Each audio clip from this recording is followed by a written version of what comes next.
voici les titres sommaires du journal Anti-Guyane de ce vendredi 30 octobre 2009. La SISB, principale holding de distribution alimentaire en Martinique, se désengage de 3 départements français d'Amérique, la faute aux mauvais chiffres enregistrés par le groupe. En Guyane, après la condamnation en appel à de la prison avec sursis de l'un de ses dirigeants, l'Union des travailleurs guyanais a décidé d'aller en cassation. Parce que les conducteurs de 2 roues meurent plus que les autres sur les routes de Guadeloupe, les autorités axent une campagne d'affichage sur l'obligation de porter le casque. Avec un déficit de 8 millions d'euros en Guadeloupe, 3 millions en Martinique et 364 000 euros en Guyane, la SISB, qui possède 4 Cora, 15 matchs, 57 Ecomax, 5 Leader Price, 11 dépôts Sovena et une plateforme Propadis, se désengage de ces 3 départements. C'est un géant de la distribution, le premier aux Antilles-Guyane, qui s'en va à cause de mauvais résultats enregistrés, cela malgré les investissements et les efforts des dirigeants. Mais la crise sociale de 2009 n'est pas étrangère à cette décision. Les enseignes Cora, Match et Ecomax sont donc à vendre et plusieurs repreneurs se sont déjà fait connaître. La partie salariale n'a pas encore été consultée, mais depuis lundi, la SISB multiplie les rencontres avec les partenaires sociaux.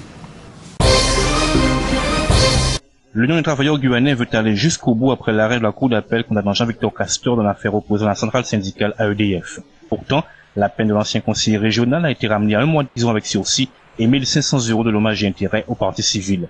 Une peine qui remplace les 3 mois avec sursis et 4 500 € de dommages et intérêts décidés par le tribunal correctionnel de Cayenne. Mais Albert Donald entend aller devant la Cour de cassation. Le secrétaire général de l'UTG considère qu'il existe un complot contre le syndicat et son militant puisque les 4 autres adhérents du syndicat ont finalement été relaxés. Les 5 hommes étaient notamment poursuivis pour une agression présumée commise contre des cadres d'EDF à la centrale de Dégrade des Cannes fin mars 2007 au plus fort d'un conflit qui touchait alors l'entreprise. Les 3 ressortissants saint-luciens suspectés d'avoir assassiné Marion Génin en septembre 2008 étaient devant le juge des libertés et de la détention hier. Roger Avril, Danny Francis et Roger Hilaire, incarcérés depuis 1 an maintenant à la prison de Ducos, arrivent à terme de leur détention provisoire légale, d'où le passage devant le JDL. Mais il manque toujours Simon Chérubin, le 4e complice, qui se trouve actuellement entre les mains de la police saint-lucienne. Les 4 malfaiteurs sont aussi soupçonnés du meurtre de Reynold Repo, d'un viol et de plusieurs braquages. Le juge des libertés et de la détention devrait rendre sa décision sur la prolongation de la détention provisoire ou non des individus le 3 novembre prochain.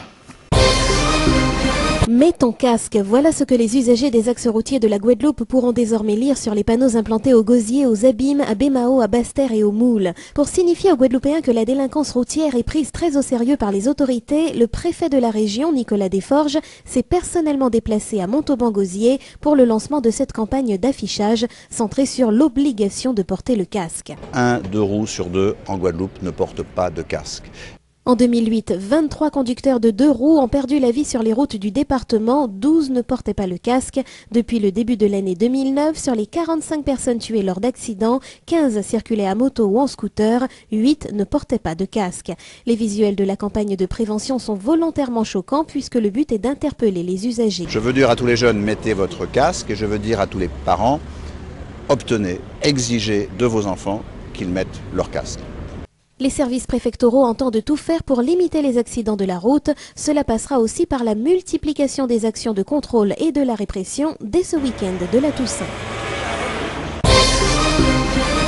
Comme le veut la tradition, les cimetières de la Guadeloupe sont très animés en cette veille de fête de la Toussaint. Avant l'étape des illuminations, les usagers sont mobilisés autour des caveaux de leurs proches. Objectif, nettoyer les tombes. C'est l'occasion pour une flopée de jeunes de se faire quelques sous. Au Gosier, selon le gardien, ils étaient une centaine à se rendre spontanément au cimetière pour proposer leurs services. Parmi eux, Corlance, 19 ans, élève en terminale. S'il y a quelqu'un qui vient, c'est au plus vite. Celui qui va le plus vite, il demande... Il fixe ses tarifs, ça dépend de ce qu'il fait. Il peut faire du nettoyage, de la peinture, tout dépend. Pour ce coup de peinture vite fait bien fait, Corlance aura obtenu 10 €. Les prix peuvent parfois aller jusqu'à 100 € en fonction du service rendu. Un peu plus loin, Antoinette a trouvé quelqu'un pour l'aider. J'ai trouvé le jeune qui m'aide et je le paye et pour faire un coup de peinture pour moi. Les noyaux à la rue, là, nous préférons être là entre nous-mêmes. C'est entre 100 000 nous là-haut. Mais selon Bernard Marius, qui avant d'être gardien du cimetière du Gosier avait été jobber, il y a aujourd'hui plus de jeunes souhaitant travailler que de clients. Les familles étaient plus nombreuses à respecter la tradition du nettoyage de la... L'un des meilleurs amis de l'homme sera ce week-end la vedette du premier salon amazonien du cheval qui se déroulera place des Palmistes à Cayenne. L'initiative entre dans le cadre de la fête de Cayenne qui se termine d'ailleurs ce dimanche. C'est le comité régional d'équitation de Guyane qui est à l'origine de cette première édition en partenariat avec la ville de Cayenne et la communauté de communes du centre littoral. L'objectif est de mettre en valeur les activités équestres en Guyane. Outre l'initiation et des baptêmes de poney, plusieurs épreuves d'équitation sont prévues.